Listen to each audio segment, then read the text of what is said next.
프로그램과 프로그래밍, 또 알고리즘은 무엇일까요? 프로그램은 사전적으로 진행 계획이나 순서 또는 그 목록, 이런 것들을 정리해 놓은 표, 또 문서라고 이야기할 수 있습니다. 그러면 컴퓨터 프로그램은 무엇일까요? 어떤 문제를 해결하기 위해서 컴퓨터에게 주어지는 처리 방법과 순서를 기술한 일련의 명령문의 집합체가 되겠습니다. 여기서 명령문은 컴퓨터 프로그래밍, 즉 코딩 언어를 이용해서 작성해야 됩니다. 사람은 우리가 사용하는 한글이나 또는 영어 이렇게 일반 언어가 있고요. 컴퓨터는 컴퓨터가 쓰는 언어가 있습니다. 컴퓨터가 사용하는 언어를 우리는 기계어라고 부르게 됩니다. 그러면 이 두 가지 사이에 뭔가 번역을 해주는 번역사가 필요하겠습니다.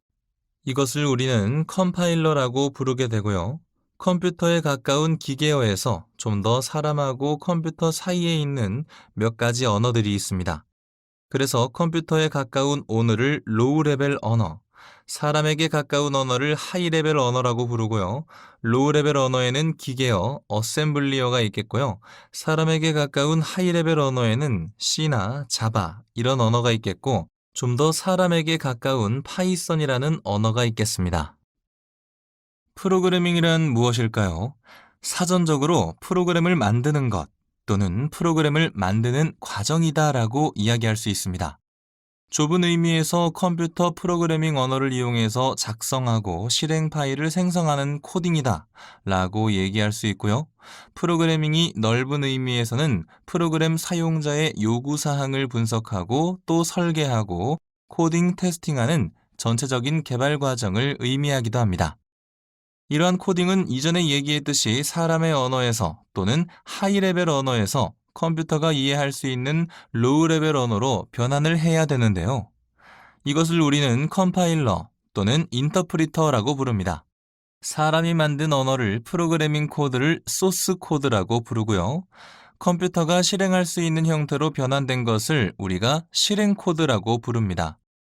중간에는 뭔가 오류가 났다 그러면 그 오류를 찾아서 수정하는 그런 소프트웨어가 또 별도로 있는데요. 이것을 디버거라고 부릅니다. 그러면 결국은 우리 프로그래밍을 하기 위해서 기본적으로 소스 코드를 만들기 위한 편집기, 즉 에디터가 있어야 되겠고요.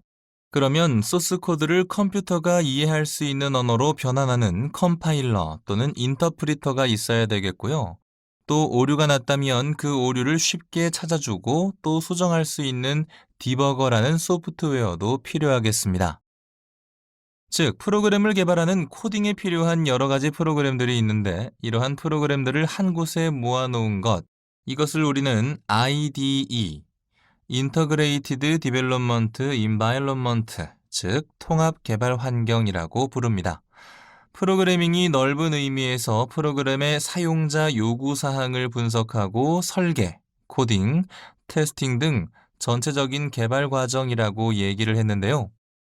이러한 개발 과정을 연구하는 것을 우리가 소프트웨어 엔지니어링, 소프트웨어 공학이라고 부릅니다.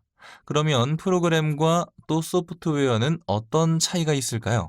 프로그램은 컴파일된 결과물뿐만 아니라 프로그래머가 작성한 소스 코드까지를 포함하게 됩니다. 그러면 소프트웨어는 하드웨어에 대응되는 말로 주로 사용되며 프로그램뿐만 아니라 뭔가 설명서, 제품의 포장 등 전체적으로 패키징된 것을 의미하기도 합니다. 이러한 소프트웨어를 개발하는 과정을 소프트웨어 디벨롭먼트 라이프 사이클, 그래서 소프트웨어 개발 생명 주기라고 부르는데요. 일반적으로 또 전통적으로 가장 많이 사용하는 것이 폭포수 모델, 워터폴 모델이라는 것입니다. 즉, 처음에 계획을 하고 요구사항을 분석하고 설계하고 그것을 구현하고 테스팅한 후에 유지 보수 단계로 이렇게 단계별로 내려간다고 해서 폭포수 모델이라고 부릅니다. 이러한 소프트웨어 개발 과정은 폭포수 모델 말고도요, 굉장히 다양한 방법들이 있습니다. 프로그램을 좀 더 들어가서 기본 구조에 대해서 살펴보도록 하겠습니다. 프로그램을 작은 단위로 우리가 했을 때 구조적으로 가장 기본적인 단위는 순차적인 구조, 또 판단 구조, 반복 구조 이렇게 세 가지로 우리가 나누어서 볼 수가 있겠습니다. 여기에서의 기본 명령어들은 연산자나 판단문 또 반복문이 되겠고요. 기본적으로 라이브러리라는 것을 많이 이용하게 됩니다. 여러분도 어떤 새로운 분야에 접근했을 때 어떻게 하죠? 도서관에, 라이브러리에 가서 그 분야에 이미 있는 많은 지식들을 책을 통해서 또는 영상을 통해서 공부를 하죠. 프로그램도 역시 마찬가지입니다. 기본 골격의 명령문이 있고 그 외에 라이브러리들이 많아서 라이브러리들을 가져다 활용하게 되는데요. 특히 파이썬 프로그래밍 언어는 라이브러리가 아주 풍부하기 때문에 사람들이 많이 사용하는 것입니다. 기본적으로 데이터 구조가 있는데요. 이 데이터 구조는 상수, 변수, 배열 이런 것들이 있게 되겠고요. 데이터형이 있습니다. 데이터 타입이 있는데요. 우리가 상수의 숫자 같은 경우는 정수형과 실수형, 문자가 있겠고요. true, false의 부울형 등이 있겠습니다. 프로그램의 실행 구조, 순차, 판단, 반복 구조가 독립적으로 있는 것이 아니라 이것들이 같이 어울려져서 우리가 원하는 일을 하게 된다고 할 수 있겠습니다. 따라서 일반적으로 프로그래밍을 우리가 배울 때 순차, 판단, 반복 구조부터 배우기 시작해서 복잡한 자료를 처리할 수 있는 여러 가지 구조를 배우게 되는 것입니다.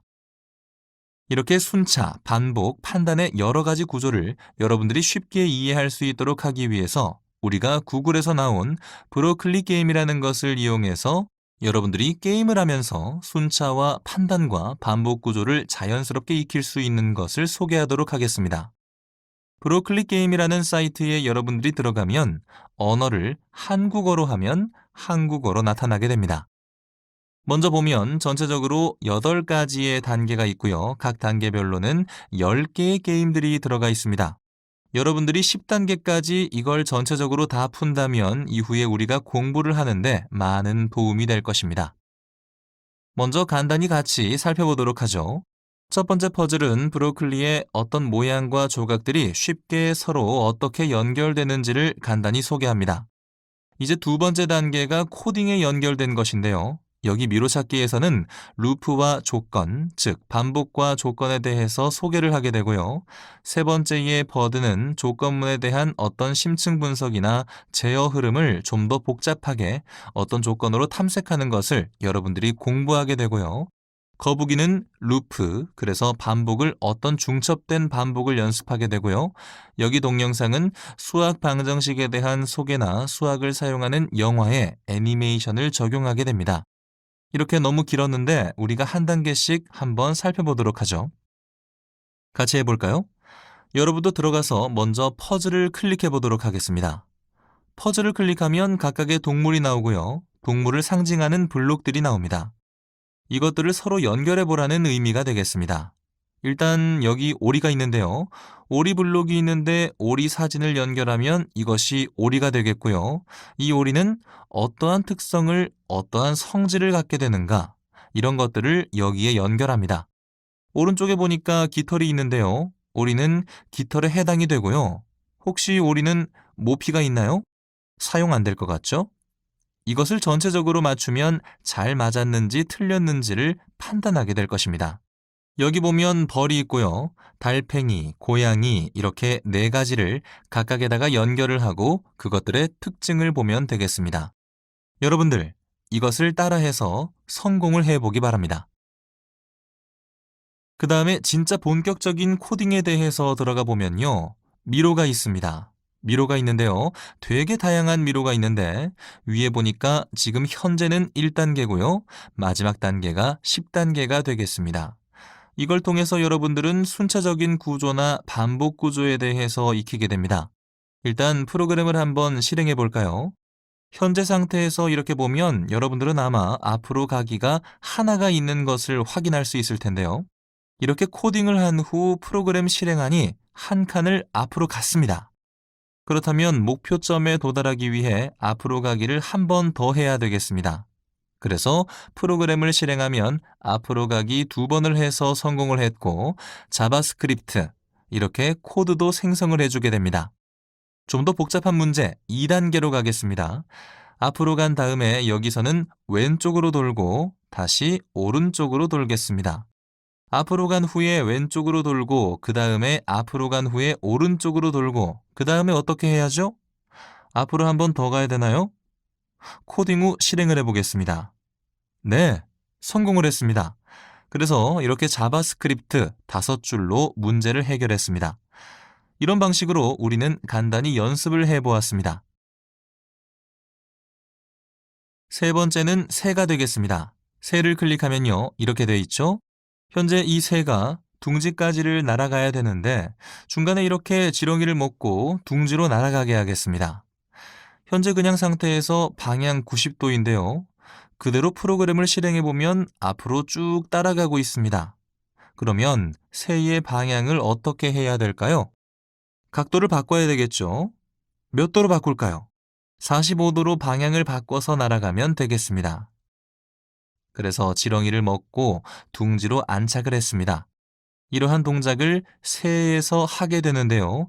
이것은 굉장히 쉽다고 여러분들이 생각하지만 뒤로 가서 7단계, 8단계 가면 아마 생각을 좀 많이 해야 될 것입니다.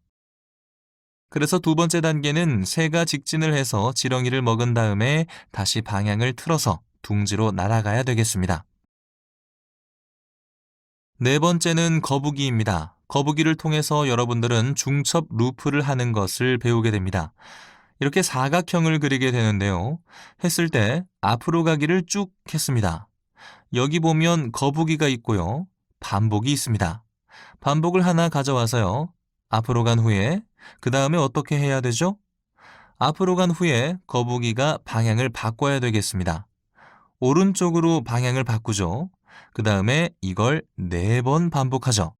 앞으로 가서 오른쪽 방향을 바꾸고 이걸 4번 반복을 하게 되면 어떻게 되는지 볼까요? 프로그램을 실행해 보죠. 앞으로 가고 방향을 바꾸어서 성공을 했습니다. 즉 똑같은 행동을 4번 반복을 하게 함으로써 효율적으로 우리가 문제를 해결하는 것이 되겠습니다. 두 번째 단계에 가서는 오각형을 그려야 하겠네요.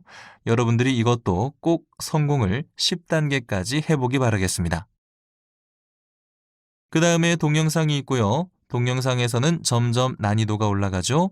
여기에서도 이 그림을 여러분들이 그리는데 여기 보니까 동영상에 각각의 좌표들이 있고 직사각형 또 선좌표가 있겠고요. 색도 우리가 색을 설정할 수가 있겠습니다.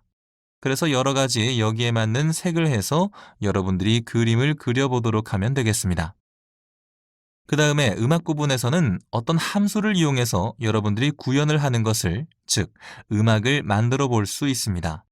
음악의 각각을 어떻게 연주할지를 하게 되죠. 그래서 클릭이 됐을 때 이것을 수행한다는 조건을 우리가 연습을 하게 됩니다. 이렇게 한 다음에 폰드 튜터, 또 마지막으로 폰드까지 해서 여러분들이 게임을 통해서 프로그램의 가장 기본적인 순차 구조, 또 판단 구조, 반복 구조를 연습을 하게 되겠습니다. 꼭 여러분들은 10단계까지 다 풀어보시기를 바라겠습니다.